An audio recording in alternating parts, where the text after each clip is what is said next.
Naam. Mamlaka ya kudhibiti kawi ilipunguza bei ya dizeli jana baada ya shinikizo la wahudumu wa matatu. Serikali ilipunguza bei ya dizeli kwa shilingi 10 kwa lita, huku bei ya mafuta ya taa ikiongezwa kwa shilingi 38. Lakini bei ya petroli inasalia vile vile ilivyo, shilingi 214 na senti 25 kwa kila lita. Aidha, dizeli sasa ikitakiwa kuuzwa kwa shilingi 232, na mafuta ya taa yakiuzwa kwa shilingi 191 na senti 88 hapa jijini Nairobi. Mtazamaji, hebu tuungane naye Crispin Otieno, yuko katika kaunti ya Kisii, atupe hisia zake kuhusiana na hali ilivyo, na pia vile vile kutueleza tu iwapo mabadiliko yaliyofanywa jana na EPRA kama yanakubalika na wananchi ama namna gani. Crispin.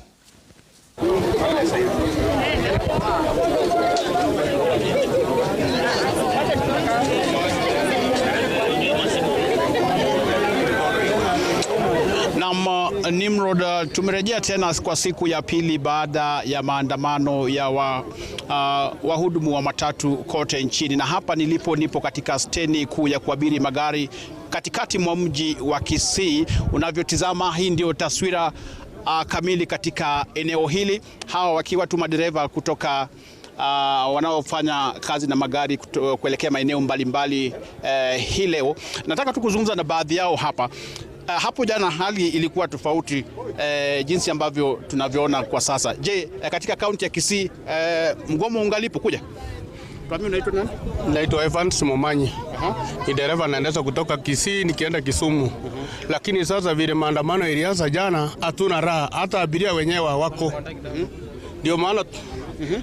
Ndio maana hata tukiwa hapa kwa stage hakuna abiria. Maisha imekuwa ngumu. Na Ruto mwenyewe sisi ndio tulimpigia kura. Na alisema atatusaidia vipi? Atuangalie watu wa chini. Vile tuko hivi tumeumia. Ukifika kwa tangi jioni unaweka mafuta mpaka unabaki bila kitu kwa mfuko. Ukienda kwa mwenye gari naye pia anafikiri vile tuko na tumbo kubwa ati tumekula pesa. Pesa hatupati. Hii ni mwili yenye tulisaidiwa na mama yetu. Tuko na njaa na tunalia. Tunaomba serikali yetu ya Kenya, vile tulipiga kura na akasema atafanya maisha ikuwe rahisi, ajaribu sana mahali penye hako atusaidie. Hiyo ni nduru tumepiga kutoka Kisii. Asante sana. Yes. Tunataka tu kuangalia hali ilivyo katika maeneo mbalimbali kabla tujazungumza na wengine hapa Nimrod. Kuna baadhi ya wale ambao ni abiria ambao wanatarajia kuelekea maeneo mbalimbali. Unavyotizama hapa jana shughuli haikuwa jana hatukuwa na abiria, lakini leo tunaona kuna baadhi ambao wamefika. Mzee, labda siku hii ya leo unaelekea upande gani? Migori. Na je, umeambiwa kwamba labda shughuli ya usafiri umerejea? Bado. Lakini nisikia ni utalibu tu, nataka utalibu nione kama nitaenda. Unataka kujaribu? Ulikuwa unaelekea upande gani? Migori. Na sasa jinsi ambavyo tumekupata ukiwa umeketi ndani ya gari, wamekuambia wanaelekea Migori ama vipi? Wananiambia wanaelekea Migori. Okay. Ndio. Asante. Huyu akiwa anasema kwamba ameambiwa ngoje kuona kama atakuwa akielekea upande wa Migori. Tunaye mwingine hapa, tuambie unaitwa nani? Kwa majina anajulikana kama Jackson Frederick Orero. Mimi ni mhudumu wa matatu. Enyewe tangu jana tumeteseka sana. Magari zenye nahudumia zinaelekea Narok, Nairobi. Jana tulikuwa hapa, uwanja ilikuwa hapa, hata tuliweka mpaka kama mpira tukaanza kucheza, mama wakaanza kuruka kamba kwa sababu hakukuwa na magari. Sababu yake ni hii. Hizi magari ziko hapa vile mmekuja vizuri hivi. Kuna magari za Ron, lakini mafuta na mshahara mwenyewe na mshahara wa makondakta na mshahara wa dereva hakuna. Sababu gani? Mafuta iko juu. Na Ruto mwenyewe ameepa si akuja tu solve. Asante. Wewe unaelekea wapi? Naelekea Nakuru. Umeambiwa kwamba kuna magari ya kuelekea Nakuru? Naambiwa kuna magari, lakini sijapata gari bado ya kusafiri. Pia nasikia tuliambiwa tu kwamba kuanzia saa 3 kuna mgomo utaendelea pia vile ilikuwa jana. Sasa mimi kwanza nilikuwa barabarani kuelekea Nakuru, nafanya kazi Nakuru. Sasa nilikuja mpaka hapa nikakosa gari, nikarudi nyumbani. Sasa nimekuja leo tena, pia niko njiani kutafuta gari ya kwenda Nakuru. Sasa naomba tu kama ingewezekana serikali tusaidie, tuangalie, iangalie wananchi, wasiangalie serikali wenyewe matumbo yao, waangalie na matumbo ya wale raia wenye wana nguvu. Tafadhali. Naam, Nimrod, tunataka kuonyesha jinsi ambavyo pia hali huko katika upande huu mwingine. Bado tungali katika steni ya kuabiri magari katika mji wa Kisii.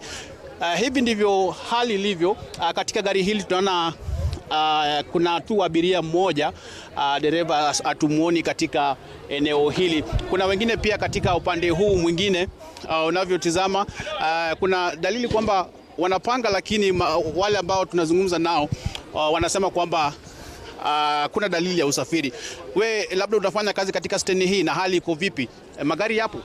Magari hayapo. Hii yenye iko hapa ni ile ilikuwa imelala jana hapa. Ndio maana wanataka kuhakikisha kama, yani wamekuja tu kuhakikisha kama iko kazi. Lakini ukweli ni kwamba mafuta iko juu. Wamekuja lakini mafuta iko juu, mheshimiwa. So my friend, your excellency, the president of the Republic of Kenya, you are the national treasure of this country.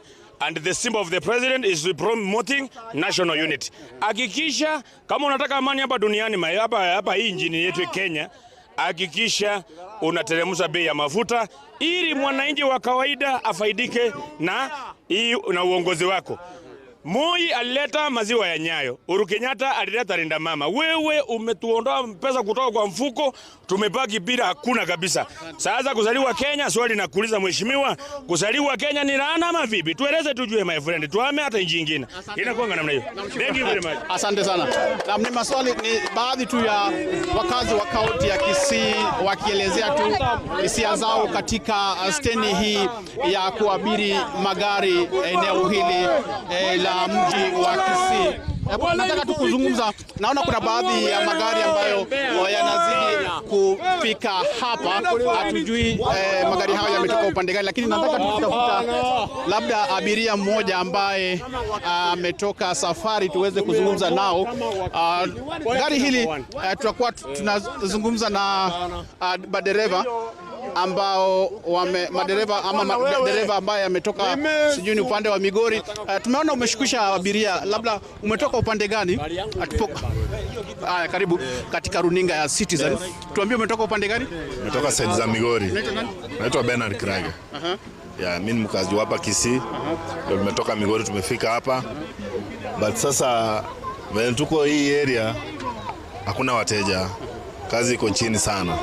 Nimeona umekuja na abiria watatu bana kutoka Migori, kuko kibaya sana. So tunaomba tu serikali turegeshe mafuta chini ili tupate kazi yetu iendelee.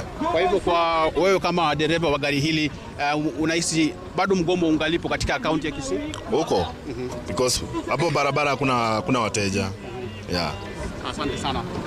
Na wewe pia umetoka upande gani? Ndio hivi. Nashukuru sana. Mimi nimetoka upande wa Narok asubuhi. Lakini ukweli wa mambo ni kwamba abiria hawapo, huenda nao wameogopa kwamba sababu mafuta iko juu, wao pia hawatoki kwa sababu ya nauli. So ningesi serikali ya kwamba waweze kuteremsha bei ya mafuta ndiposa hata usafiri ukaweze kuwa rahisi, kwa sababu hata abiria wanalalamika kwa sababu bei iko juu. Wewe umeathirika kivipi? Huyo ndio anaendesha gari yangu. So ile mafuta nilikuwa nakunywa imeenda juu. So hii ndio driver. So sasa nitalipa aje roni? Nitalipa aje roni? Nilikuwa nakunywa shilingi 8,500. Saa hii nakunywa shilingi 12,500. Shwari. Yaani iko hapana. Rais ya punguze mafuta ama asipunguze? Apunguze. Asante. Hata nikibeba huyu nikibeba ule. Na Nimrod, tunazidi tu kuwapa taswira jinsi ilivyo katika kaunti ya Kisii. Tunakuwa tukielekea vile vile katika maeneo ya Kilgoris kuwapa taswira jinsi hali ilivyo, kuhakikisha kuonyesha tu watazamaji wetu iwapo shughuli zinarejea ama wale ambao ni wamiliki wa magari wanaendelea na mgomo wao. Lakini jinsi ambavyo tumesikia kutoka kwa wamiliki, madereva na vile vile abiria, bado kuna changamoto za usafiri katika kaunti ya Kisii. vile vile tutakuwa tukiangazia masteni ya yale ama magari yale mabasi ya kuelekea msafara mrefu, mabasi ambayo yanatoka katika kaunti ya Kisii kuelekea Nairobi, Mombasa. Tujue hali iko vipi katika upande huo. Kwa hivyo kwa sasa tutakuwa tukiachia hapo, tuzidi kuzunguka na tutakuwa tukiungana nanyi tena Nimrod ili kuwapa taswira jinsi hali ilivyo kutokana na mgomo huu wa wamiliki wa magari kote nchini. Mtazamaji, huyo ni